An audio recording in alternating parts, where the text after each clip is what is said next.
도이치모터스 주가 조작에 대한 김건희의 이 수익을 분석했습니다. 17억을 2회전 시켰다. 두 바퀴를 돌려서 10억 5천을 벌었다. 주식 투자를 해서 10억을 벌었다. 어마어마한 돈이죠.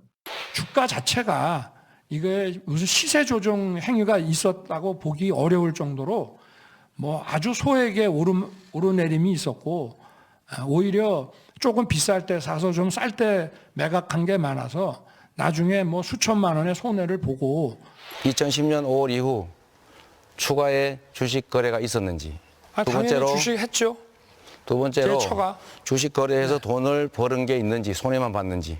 손해 본 것도 있고 뭐 좀 번 것도 있고 하니까 정확하게 그 수익이 얼마나 되는지는 알 수 없습니다. 그러면 주가 조작에 참여해서 돈을 버는 건 사실이군요. 주가 조작에 참여한 사실은 없습니다.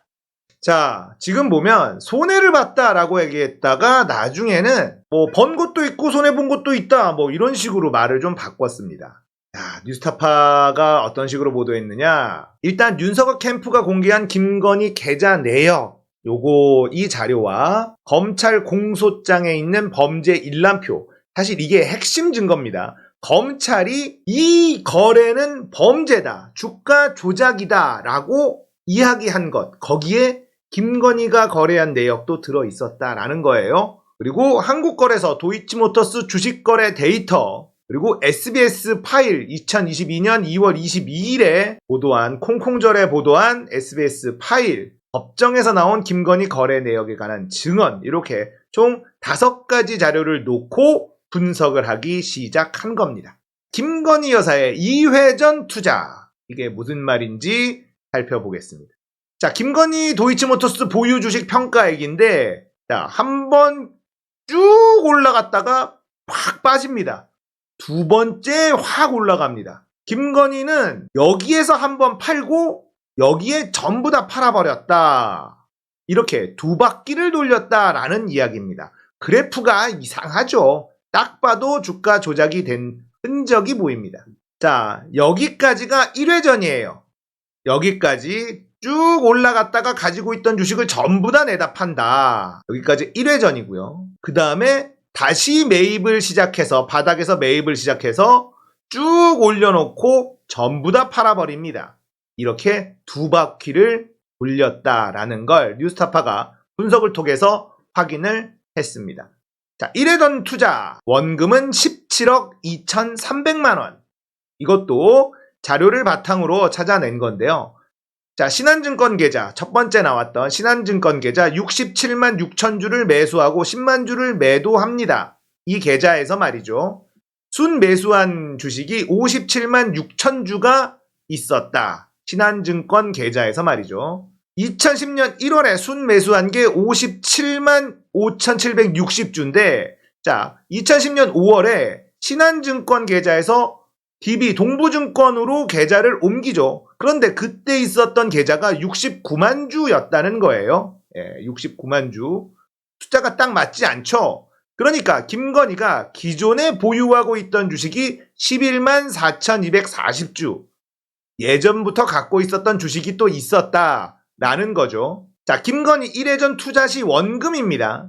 2010년 10월 57만 5천 주를 매수할 때 그때의 시세로 확인해 본 결과 14억 7,700만 원이고요. 기존에 보유하고 있었던 주식 11만 4천 주는 그때 당시 시세로 계산해 보니까 2억 4,500만 원이더라. 그러니까 투자 원금은 69만 주, 17억 2천만 원으로 투자가 시작됐다라고 보시면 됩니다.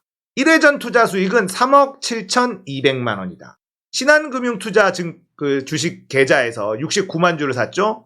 동부증권으로 넘어갑니다. 69만 주가 6만 주를 매도를 하고 대신증권으로 이 계좌를 또 주식을 넘기는데 여기에서 전량 매도합니다. 전부 다 팔아버려요.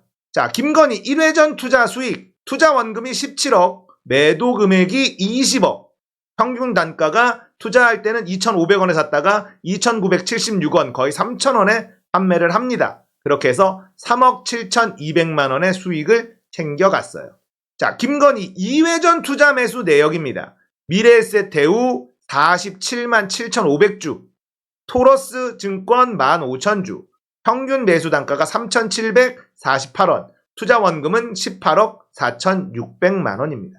2회전 투자 수익은 6억 7,800만 원, 훨씬 더 크게 먹습니다. 자, 김건희 도이치모터스 주식 매수 매도 시기를 보면요. 자, 2010년 10월 요때 11월 요때쯤에 도이치모터스가 오르락 내리락 살짝 오릅니다. 이때 매수를 시작합니다. 자, 이게 계속 올라갈지 내려갈지는 아무도 알 수 없는 그런 상황이었죠. 그래프만 놓고 봤을 때는 말이죠. 그런데 김건희가 매수를 하고 난 이후에 미친 듯이 올라갑니다. 그리고는 이때 매도를 합니다. 누가 봐도 주가 조작의 흔적이 그냥 눈으로도 보이죠. 김건희 2회전 투자 수익입니다. 투자 원금이 18억 4,600만 원이고 매도 금액이 25억 2,400만 원입니다. 자, 투자했을 때 단가 3,748원에 주식을 샀다가 5,125원에 팔아버립니다. 수익은 6억 7,800만 원입니다. 자, 도이치모터스 주식 투자 수익 1차, 2차 합산해보니 투자 원금은 17억 2,300만 원이고 수익은 10억 5,051만 원. 수익률이 61%. 자, 이렇게 김건희는 두 바퀴를 돌려서 17억 2,300만 원으로 10억 5천만 원 수익을 냈다. 이걸 뉴스타파가 분석을 해냈습니다. 자, 1회전 매수. 2010년 1월에 첫 번째 매수를 합니다. 그리고 여기에서 매도를 합니다. 두 번째 매수를 하고요. 바닥을 쳤을 때 올라갈 때 매수를 한 다음에 꼭지점에서 매도를 해서 인위적인 상승. 이때는 누가 봐도 세력이 붙어서 조작을 했었던 이때 전부 다 매도를 한다. 자, 이걸 뉴스타파가 여러 가지 나와 있는 데이터를 근거로 분석을 해서 얼마를 벌었는지 찾아낸 거예요. 자, 윤석열은 손해를 봤다라고 이야기했고, 그리고 잘 돈을 못 벌어서 그 선수와는 절연을 했다라는 거짓말을 했습니다. 거짓말로 대통령이 된 사람이다 라는 거죠. 지금 당장은 이 부분에 대해서 법적으로 무언가를 할 수는 없습니다만 언젠가는 이것도 다 벌을 받아야 되겠죠. 일단 김건희의 도이치모터스 주가 조작 이 부분만으로도 이 정권은 무너져야 되는 그런 정권이다라는 걸 우리는 이해할 수가 있죠. 자, 그런데요. 도이치모터스 주가 조작 사건을 들여다보고 있으면 검찰이 김건희를 풀어주지도 구속하지도 않고 그냥 내버려두고 있습니다. 이걸 그냥 덮으려고 했으면 적당히 비공개로 조사를 하고 뭐 이렇게 해서 혐의 없음 이렇게 털어버릴 텐데 그걸 안 하고 있다. 그래서 이런 분석들이 나와요. 어떻게 될지 모르는 상황에서 검찰 내부에서 이걸 지금 김건희를 볼모를 잡고 있는 거다. 내부에서도 지금 치열하게 붙고 있다라는 얘기도 나옵니다. 김건희를 처벌해야 된다라는 사람들과 김건희를 처벌하면 안 된다라는 이 싸움이 검찰 내부에서 벌어지고 있다. 이런 이야기도 지금 흘러나오고 있어요. 이 부분은 우리가 좀 더 희망을 가지고 지켜볼 수 있는 부분이 된다라는 걸 말씀드릴 수 있겠죠.